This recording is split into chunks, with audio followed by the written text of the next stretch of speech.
France உள்ளிட்ட Schengen வலய நாடுகளுக்கு செல்லும் ஐரோப்பியர் அல்லாத பயணிகள் தங்களின் தங்குதல் காலத்தை கண்காணிப்பதில் கூடுதல் கவனம் செலுத்த வேண்டும் என்று எச்சரிக்கப்பட்டுள்ளது. தங்குதல் காலத்தை கண்காணிப்பதில் கூடுதல் கவனம் செலுத்த வேண்டும் என எச்சரிக்கை விடுக்கப்பட்டுள்ளது.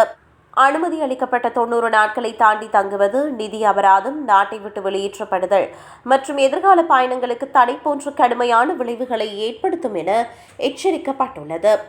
பிரான்ஸ் உள்ளிட்ட ஷெங்கன் வலய நாடுகளின் எந்த ஒரு 180 நாள் காலப்பகுதிக்குள் பயணிகள் அதிகபட்சமாக 90 நாட்கள் மட்டுமே தங்கியிருக்க முடியும்.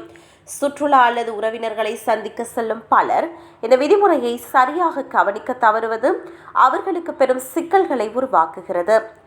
ஐரோப்பிய ஒன்றியத்தின் புதிய நுழைவு வெளியேற்ற முறைமை தற்போது படிப்படியாக செயற்பாட்டுக்கு வந்துள்ளது. இதன் மூலம் பயணிகளின் ஒவ்வொரு வருகையும் வெளியேற்றமும் டிஜிட்டல் முறையில் துல்லியமாக பதிவு செய்யப்படுகின்றன. இது பயணிகளின் தங்குதல் காலத்தை அதிகாரிகள் தானாகவே கணக்கிட உதவுகிறது. விதிமுறையை மீறி தங்கும் பயணிகளுக்கு பிரான்சில் 198 யூரோக்கள் வரை அபராதம் விதிக்கப்படலாம். சூழலை பொறுத்து சம்பந்தப்பட்ட நபர் உடனடியாக நாட்டை விட்டு வெளியேறுமாறு உத்தரவிடப்படுவதுடன் பயண தடைகளும் விதிக்கப்படக்கூடும். இந்த மீறல்கள் பயணிகளின் நிர்வாக கோப்பில் பதியப்பட்டு எதிர்கால விசா விண்ணப்பங்களை பாதிக்கும்.